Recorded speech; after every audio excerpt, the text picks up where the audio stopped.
એસરમાં delete press કરી boot મેનુમાં જવાય છે અને બૂટ મેનુમાં બૂટ મોડ સિલેક્ટ લખ્યું છે ત્યાં યુઈએફઆઈ સિલેક્ટ કરશું અને ત્યાં બૂટ ઓપ્શન ફર્સ્ટમાં યુએસબી ફ્લેશ ડ્રાઈવ રાખશું.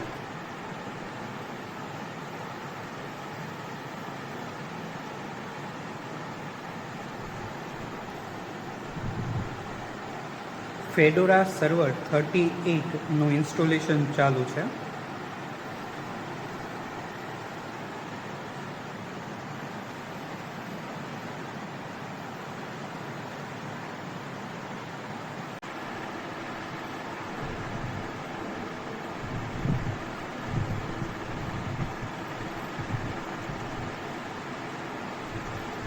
ફેડોરા 38 છે તો આમાં આપણે ઇન્સ્ટોલ ફેડોરા 38 પર ક્લિક કરશું. સિલેક્ટ કરી એન્ટર આપશું.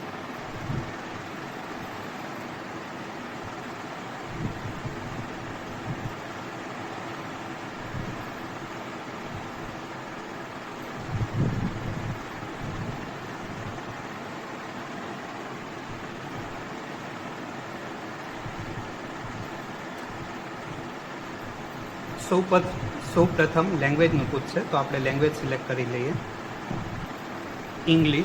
ઇંગ્લિશ યુએસ અને પછી નીચે કન્ટિન્યુ પર ક્લિક કરશું. ઇન્સ્ટોલેશન સમરી છે જેમાં આપણે keyboard setting, installation source, language support, software selection, time and date આ બધું સેટ કરી શકીએ. તો 1 by 1 પહેલાં આપણે સેટ કરી લઈએ. આપણે પહેલાં ટાઈમ એન્ડ ડેટ સેટ કરી દઈએ. અહીંયા આપણે ઉપર એશિયા કોલકાતા સિલેક્ટ કરશું અને પછી ડન પર ક્લિક કરશું. અહીં નેટવર્ક એન્ડ હોસ્ટ નેમ ઉપર ક્લિક કરી અને આઈપી એડ્રેસ સેટ કરશું સર્વર માટેનું.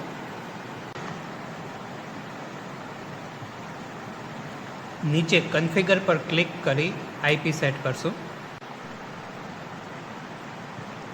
અહીં IPv4 સેટિંગમાં મેન્યુઅલ આઈપી સેટ કરશું. અહીં 192.168.1.4 એ રીતે આઈપી સેટ કરશું. ડન પર ક્લિક કરશું. રૂટ પાસવર્ડ સેટ કરી નાખીએ. રૂટનો પાસવર્ડ રૂટ જ રાખશું. અહીં પણ ઉપર ડન પર ક્લિક કરશું. હવે ઇન્સ્ટોલેશન ડેસ્ટિનેશન પર ક્લિક કરી જુદા જુદા પાર્ટીશન પાડશું. અહીં આપણી હાર્ડ ડિસ્ક અને બીજું જેમાંથી ઇન્સ્ટોલ કરીએ છીએ એ ફ્લેશ ડ્રાઈવ દેખાડે છે. હાર્ડ ડિસ્ક સિલેક્ટ કરશું અને નીચે કસ્ટમ પર ક્લિક કરશું અને પછી ડન પર ક્લિક કરશું. અહીં નીચે પ્લસ સાઇન ઉપર ક્લિક કરી જ્યાં LVM લખ્યું છે ત્યાં LVM રહેવા દેશું. નીચે પ્લસ સાઇન પર ક્લિક કરી જુદા જુદા પાર્ટીશન પાડશું. Root partition, boot partition, home partition, swap partition વગેરે પાર્ટીશન પાડશું. પ્લસ સાઇન પર ક્લિક કરતાં add a new mount point આવશે. અહીંયા આપણે બટન પર ક્લિક કરતાં જુદા જુદા માઉન્ટ પોઈન્ટ દેખાશે. એમાં સૌથી પહેલું બૂટ EFI રાખશું જે સાઇઝ આપણે 4 GB રાખશું. આવી રીતે પાર્ટીશન પાડી એડ માઉન્ટ પોઈન્ટ પર ક્લિક કરશું. એડ માઉન્ટ પોઈન્ટ પર ક્લિક કર્યા પછી આ રીતનું આપણને સ્ક્રીન દેખાશે. હજુ બીજા 3 પાર્ટીશન પાડશું. અત્યારે સ્ક્રીનમાં દેખાય એ રીતના પાર્ટીશન પાડ્યા છે. હોમ પાર્ટીશન છે ડેટામાં, પછી સિસ્ટમમાં રૂટ પાર્ટીશન છે, બૂટ EFI છે, બૂટ પાર્ટીશન છે અને સ્વેપ પાર્ટીશન છે. હોમ પાર્ટીશનમાં આપણે બધા ફોલ્ડર રહેશે તો એની કેપેસિટી વધુ રાખશું અને હવે ઉપર ડન પર ક્લિક કરશું.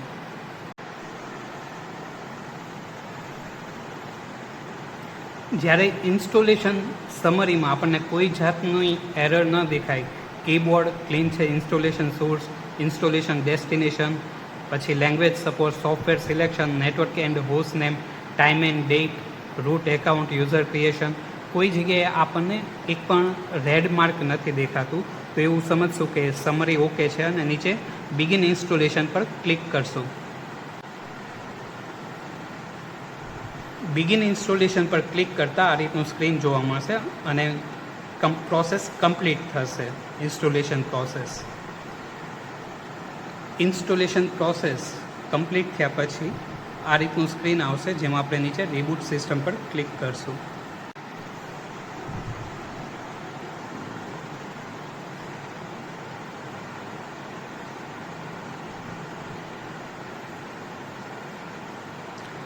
લિનક્સ બૂટ થાય છે.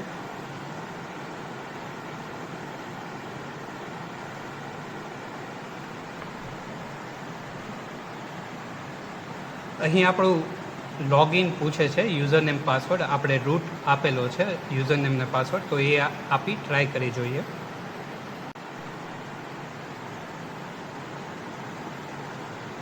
યુઝર નેમ પાસવર્ડ આપ્યા પછી આપણને આ રીતની સ્ક્રીન દેખાશે.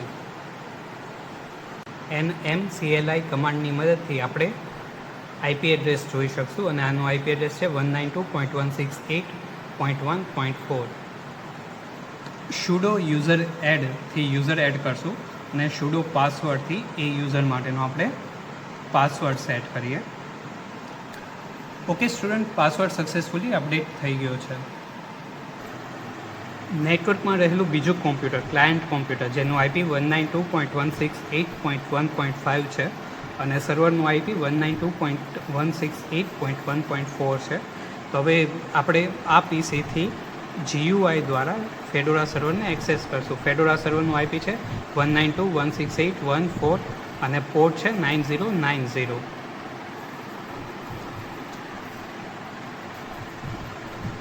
સ્ટુડન્ટ્સ, આપણું જે ફેડોરા 38 સર્વર છે એને આપણે GUIથી એક્સેસ કરીએ છીએ. અહીંયા યુઝર નેમ અને પાસવર્ડ આપશું.